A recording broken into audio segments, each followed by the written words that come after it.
day, viewers. Welcome to another edition of 30 Minutes, the interactive program of Trust Television. I am Manir Dan Ali. My guest today is the Wazirin Katsina, that is a traditional title holder in the Emirates Council of Katsina, an accomplished public servant, retired as permanent secretary in several ministries, and also was the secretary of the Vision 2020 of the Abacha government. 2010 of the Abacha government. He's also been in the Nigerian Senate, and before his current position as the Wazir in Katsina, he held two titles, the Sardauna of Katsina and the Damaji of Katsina. Welcome to the program, Senator Ibrahim Ida. Thank you very much. Thank you. And let me just make a correction. It's not Ida. Although, it is Maisa So Okay, it is Ida. Ida. Yawa. Okay. Ida. Yes. Okay, it's Maisa Ida. Yawa. And Maisa Ida means in Hausa more like somebody whose birth ushered in good tidings to the family. That is what it really means. Saida means good tidings, pleasant environment, and so many other things that are pleasant to a family, to a community, to a nation. Your own life has been fairly pleasant. Yeah. I mean, you had one of the top-notch education. Yeah. You went to the University of Ibadan, Yes. which was at the time the only university in Nigeria. Yes. And you also studied elsewhere. Yes. You came into the public service and rose to the highest position. Yes. You were also at one time the Commissioner of Finance. Yes. In your home state of Katsina. Yes. Was it just your luck, or you had some silver spoon right from the beginning? First of all, I thank you very much for having me here. And having said that, your question, no. I would say that I was brought up in a comfortable family, not a wealthy one, but rather a well-off one. My father was a civil servant, a policeman.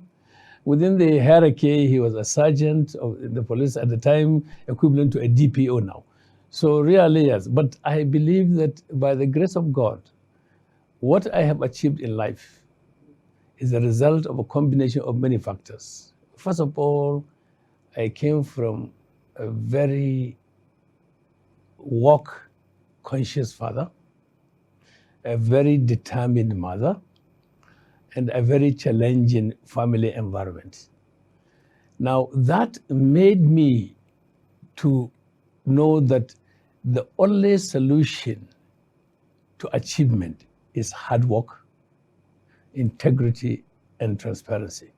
My father was a policeman, as I said, and right from the onset, he inculcated in me the etiquette of hard work, the etiquette of really having a vision and then drawing up a mission to be able to accomplish that. So if I have achieved anything at all, it is a combination of this. Is that the reason why, even after your retirement, yes, you didn't just fade away like most public servants do? Yeah. You are involved in business, in yes, the service industry. Yes. Should we say you are running very flourishing businesses in that sector, and how did you do that? Let us also talk about education. Now, I practically educated myself because I went to school most of the time when I was also working. I was sponsored in service, the university, no. But from then on, all my other further education was through while I was still working. A lot of it privately. But most importantly, I became a lawyer after I had retired from civil service. I went back to the university, studied law full-time, went to the law school, finished in flying colors, and at the same time, the very year I retired from service, 2000, I started a business. And I was determined to succeed. So I never should change myself. I never indulge in, uncontrolled indulgence in anything. So really, I was determined to succeed. I was determined to give my family a good life. And I was determined that I would not. In fact, I left service when I was about 40 something. So I was determined that I was not going to wait until I reach a retirement age when I would have to go around from place to place with a a walking briefcase stick, or probably. with a briefcase looking for contract or this. In my life, to this point in time, I had never sought for or obtained contract. And one resolution I had after retiring was that I will never take any government full-time job. I was offered so many times, but I refused. I could take a part-time one. I will never ask for government contract. Let's go back to this, your study of law. Yeah. Why? Is it just out of the blue, or was it something well planned and executed? Was Yeah. it a challenge that you said you must be a lawyer yourself? Yeah, to start with, I read economics and finance. Yes. I became a professional banker. But deep in my mind, I had the desire and the urge to be a lawyer. So the opportunity came to me when I retired. I had a lot of time in my hands. And so I decided to go and enroll. And you know, during my undergraduate days, I never missed a single class. I came out the best student that year. I got all the prizes, the Dean's Prize, the Departmental Prize. I went to the law school and I never missed a single lecture at the law school. So it's not like you have been treated like No, this no, no, no, retired no. uncle that No, is no, no, no. struggling. Indeed, with it the was course. so interesting that whenever I was to go for exam, I had a chair. I would sit in the middle of the examination hall, just to show that, look, I was the one walking, that nobody is walking for me. So really, I would say that, you know, becoming a lawyer was an achievement, a satisfaction of a long-held ambition. And how has that helped your businesses? Because you finished the law, Yeah. then plunged also Well, let into me tell you that I now business. have a flourishing private legal practice. I'm practicing. Though, of course, I have the chamber, I have people running the chamber. And at the same time, I started business here when things were easy. I started with opening restaurants. I started with, service apartments, to the point where gradually I had the intention of setting up a hotel chain, a northern brand of high quality, competing with every other brand. And I think, you know, we are on our way to achieving that. You already have a hotel that is up and running, Yeah. and you want to like franchise it. That is, you want to extend it beyond where you currently are located. Exactly. I already think we already have an outfit in Abuja, although not as big as the one in Kano. We are also planning to have in Kaduna. Now, I have suppressed the urge to move to the south simply because I want to create a northern brand. I want to show that you can combine the hospitality business with your own culture and the tradition, with your own values and your own religious persuasions. But you touched a row up there, because I know conservative northerners think the hospitality industry is not for them, and you find that it is not doing as well as in other parts of Well, the you country. said conservative northerners. I am not a conservative northerner.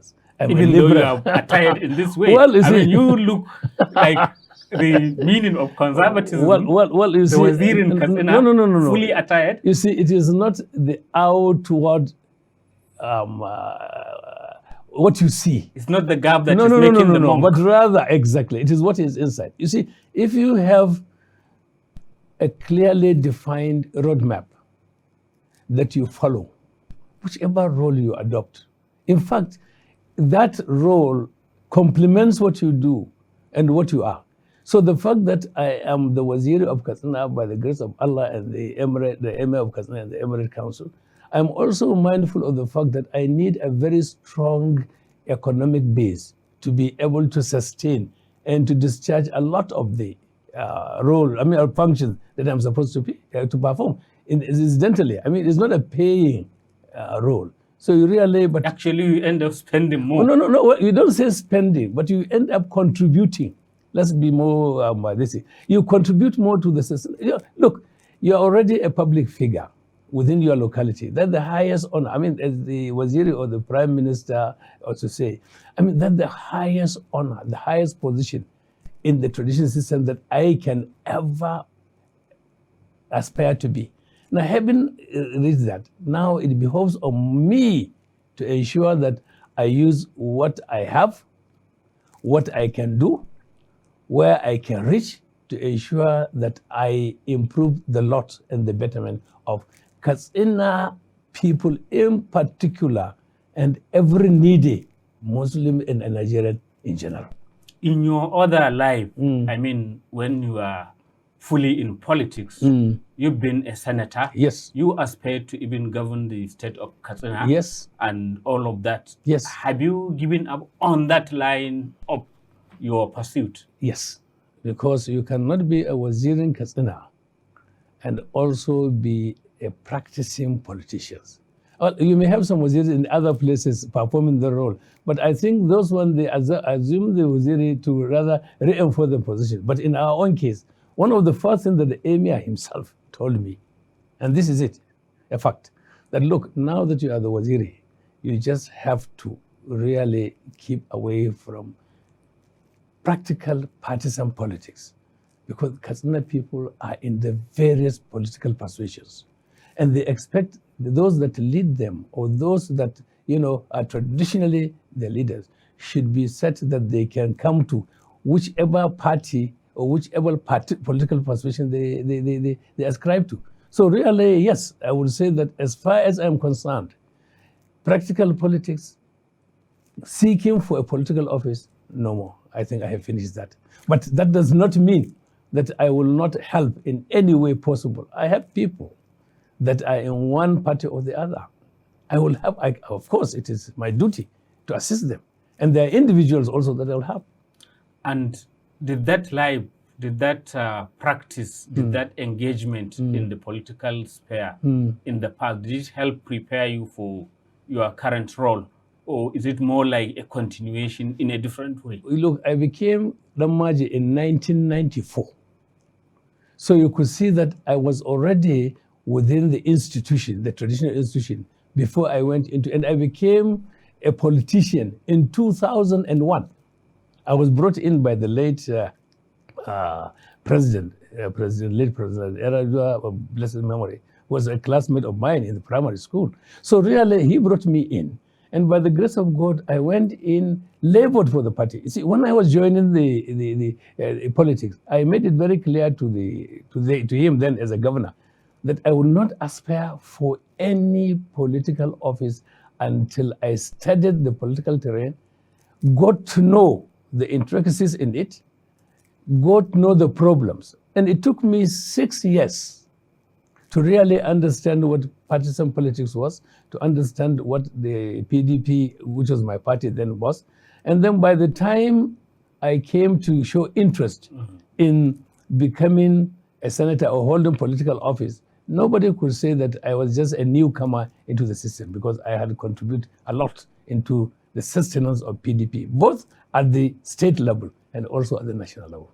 And even in the traditional sphere, you started out as Damaji, yes, got promoted to Sardauna, and now to Waziri. Exactly. So really, which means that is a testimony that the traditional council, the Emirate Council and the Emir were satisfied with my contributions all along.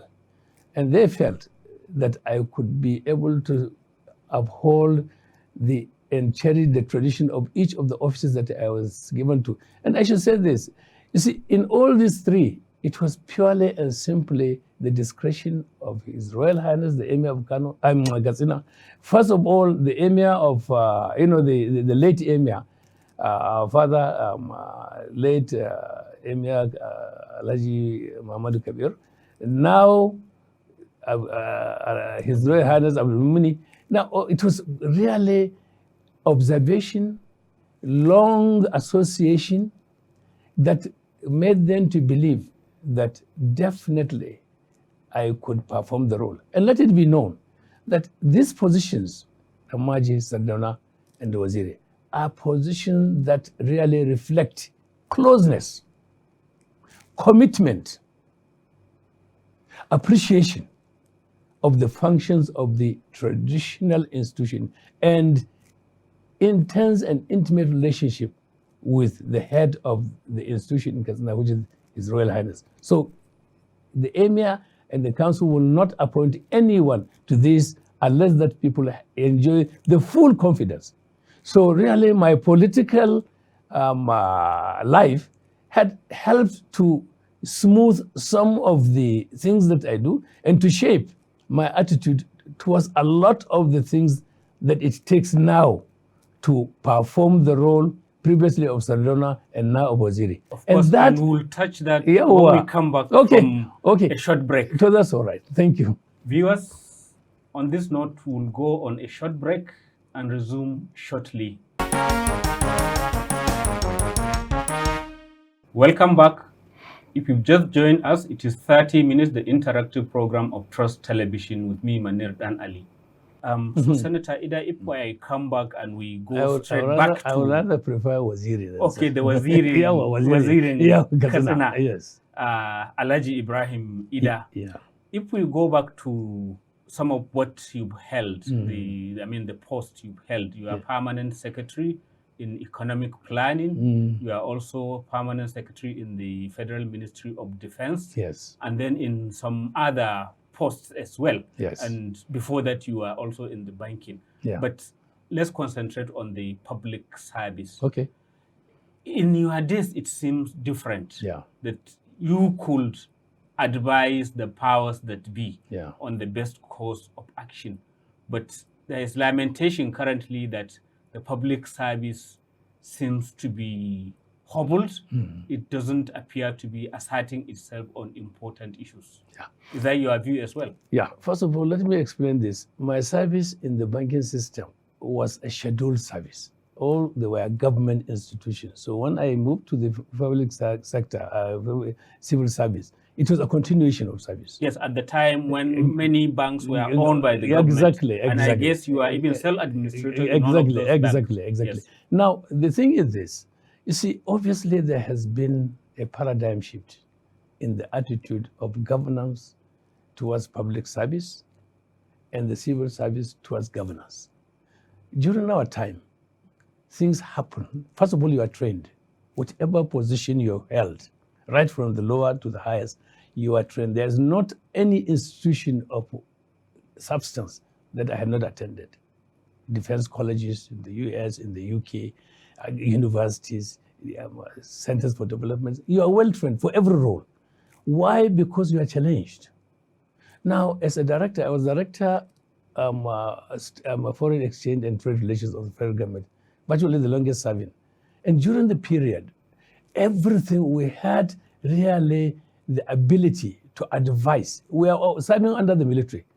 The advantage of the military is that really they depend on the public service for the running of the governance. And the politicians come with their own voice. Yeah, well, you see, the politicians come with their mindset, but they allowed you to do your work. You are challenged, seriously challenged. And promotions were matters, of course, based on merit. I was appointed a permanent secretary when I was on an assignment. I didn't know. You didn't have to sit for exams. Absolutely no. Because these days there are exams, there are interviews. No. Well, you see, a lot of factors bring this into it. But there were challenges. As a permanent secretary, you are expected to be the last vanguard in terms of any policy submission to the government. And once it is decided, it is your responsibility to see to the implementation. Your input should all come in the submission you make. You have influence, no power. So really, you always try, and you are challenged. I will tell you this. When I was permanent secretary of economic affairs, I will draft opening speech for the head of state. While he is delivering it, I'm somewhere writing the closing address. So you could see the challenge. Or sometimes I will be called. There was a time, a stint when I was, I held brief for the PAMSEC cabinet office, council affairs. Now, I will be called, I'll be in the State House at 3 o'clock. In the morning? In the morning. And by the time we finish, I will be expected to prepare and bring to the Secretary of Government, who's our boss, the resolutions and conclusions by 9 in the morning. You have to do it. And don't think that by the time you come, you should allow for any T's not to be crossed or I's not. No. So the challenges were high, and they were observing. The system was observing, and they will only promote those whom they knew could perform. So but really, they will hear that there are even assistant directors who cannot draft memos. at that time, it was not possible, simply because your assistants are there to work with you and for you. You challenge them. Anything that comes up has to start from the bottom.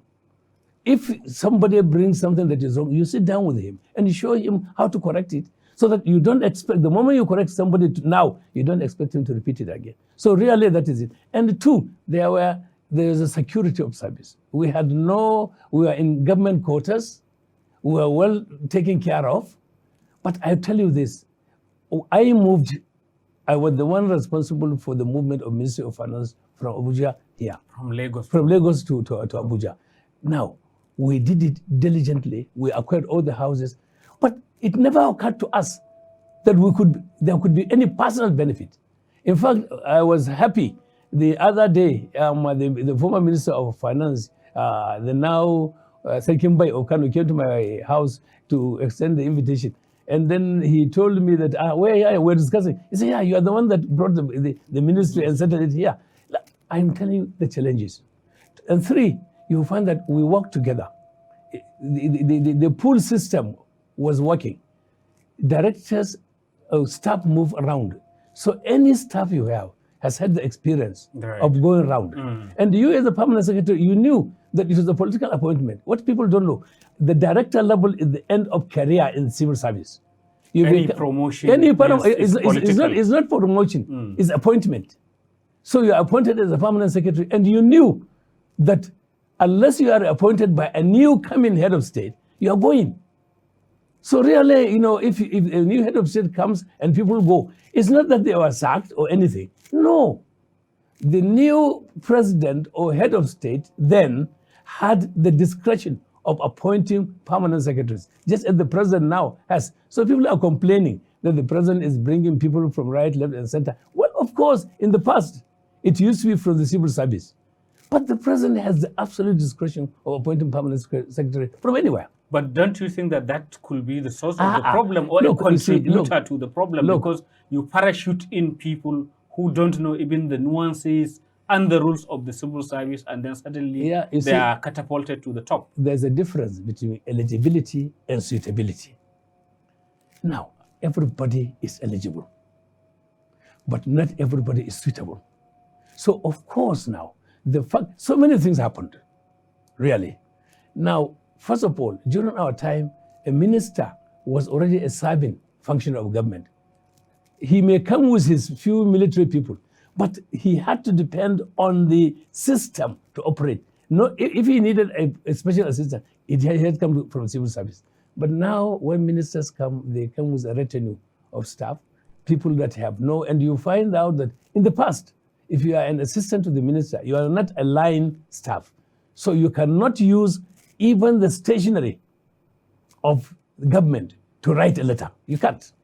Letters are written and signed by the permanent secretary on behalf of the minister and the ministry.